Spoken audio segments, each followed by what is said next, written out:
తో మొదలై పడమర సముద్రం వరకున్న ప్రాంతానికి ఒక రాజు ఉండేవాడు. ప్రేమతో చూసుకునే భార్య, తనదంటూ చెప్పుకోవడానికి ఉన్న పిల్లలు, అతని సంతోషమే తమ సంతోషమని భావించే జనం, చుట్టూ 10 మంది సామంతులతో ఉన్న స్నేహం అన్నీ తన దగ్గర ఉన్నాయి. కానీ మనశ్శాంతి మాత్రం లేదు. రాజు బయలుదేరాడు. పలు తీర్థయాత్రలకు వెళ్ళాడు. గురువుల్ని దర్శించుకున్నాడు. ఎక్కడికి వెళ్ళినా రాజు మనసులో ఉన్న బాధకి ఉపశమనం దొరకలేదు.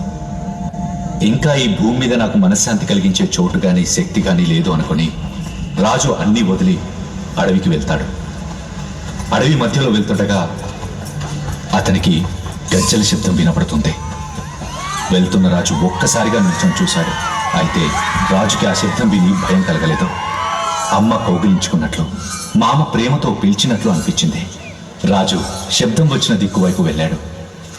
వెళ్ళి ఒక రాయి దగ్గర నిల్చొని తన ఆయుధాన్ని వదిలేశాడు. అప్పుడు అతని కళ్ళలో నుంచి ఆపుకోలేనంత కన్నీరు, చేతులు తెలియకుండానే నమస్కరించాయి. రాజు మనసులో ఏదో సంతోషం, ఇప్పటిదాకా దొరకని సంతోషం. అమ్మ కౌగిలించుకున్నట్లు, మామ తలని నిమిరినట్లు. అప్పుడు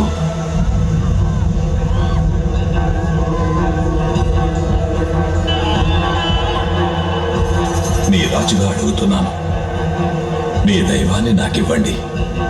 మీకేం కావాలో చెప్పండి, ఇస్తాను. క్షమించండి రాజా, మీరు ఏం కావాలని అడగండి, కానీ మా దైవం పంజరుని మాత్రం అడగండి.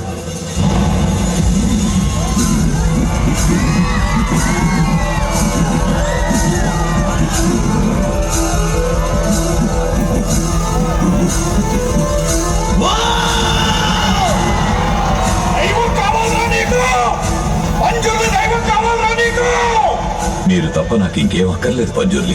నీ వెంట వస్తా. నేను ఈ ఊరి పంజరులనే. నీకు సుఖం మనశ్శాంతిని ఇస్తే ఈ ఊరి జనానికి ఏమిస్తావు? మీరేమడిగినా ఇస్తాను.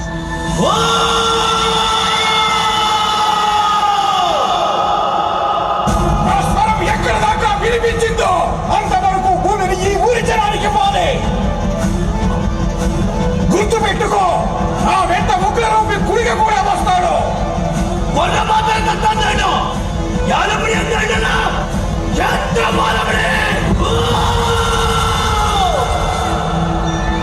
అలాగే పంజుర్లి. పవర్ బ్యాంక్ ఉందా? స్విచ్ ఆఫ్ అయిపోయింది.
ಕೇಳುವಂತ ಪ್ರಶ್ನೆ ಏನಾದರೂ ಉಳಿದಿದೆಯಾ ಗೊತ್ತಿನಾರೆ? పంజుర్లి ప్రస్తుతానికి నేను అడగటానికి ఏమీ లేదు. నాకుంది. ఈ ఆస్తి, ఈ భూమి, ఇవేవి కూడా ఈ ఊరి వాళ్ళే కావు. నువ్వు ఊరుకోరా, మాట్లాడుకో. సరే, మీది కూడా కాదు, నాది. దీన్ని నువ్వు నాకు తిరిగి ఇచ్చేయాలి. ಬಹಳ ಒಳ್ಳೆ ಪ್ರಾರ್ಥನೆ ಗೊತ್ತಿನಾರೆ. ನಿಮ್ಮ ಜಾಗ ನಾನು ಹಿಂದಿರಿಸಿ ಕೊಡ್ತೇನೆ, ಊರಿನವರ ಜಾಗವನ್ನು ನಾನು ನಿಮ್ಗೆ ಹಿಂದಿರಿಸಿ ಕೊಡ್ತೇನೆ. ಆದ್ರೆ ನಾನಿಲ್ಲಿವರೆಗೆ ನಿಮಗೆ ಕೊಟ್ಟಂತ ನೆಮ್ಮದಿಯನ್ನು ನೀವು ಹಿಂತಿರಿಸಿ ಕೊಡುವುದಾ ಗೊತ್ತಿನಾರೆ? అయితే నువ్వు తిరిగి ఇవ్వలేవా? పర్లేదు, దీన్ని ఎక్కడ తెలుసుకోవాలో అక్కడే తెలుసుకుంటాను. ಕೋರ್ಟಿಗೆ ಹೋಗ್ತಿ, ಆದ್ರೆ ನಿನ್ನ ತೀರ್ಮಾನ ಮೆಟ್ಲಲ್ಲಿ ನಾನು ಮಾಡ್ತೇನೆ. ಜಾಗ ಊರಿನವ್ರದ್ದು, ಅದರ ತೀರ್ಮಾನ ಇವತ್ತಲ್ಲ, ಮುಂದೊಂದು ಕಾಲ ಬರ್ಬೇಕಾಗ್ತದೆ. ఊరు వాళ్ళకి చెందిందా? ఇది దేవుడు మాట్లాడుతున్నాడా, దేవుడు నర్తకుడు మాట్లాడుతున్నాడా?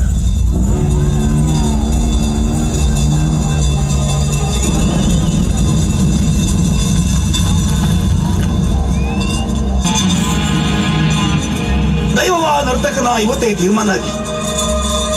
ನರ್ತಕನಾದ್ರೆ ನಾನು ನಿಮಗೆ ಸಿಗುವಂತವನಾಗ್ಲಿ, ದೈವವಾದ್ರೆ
థ్యాంక్ యూ వెరీ మచ్.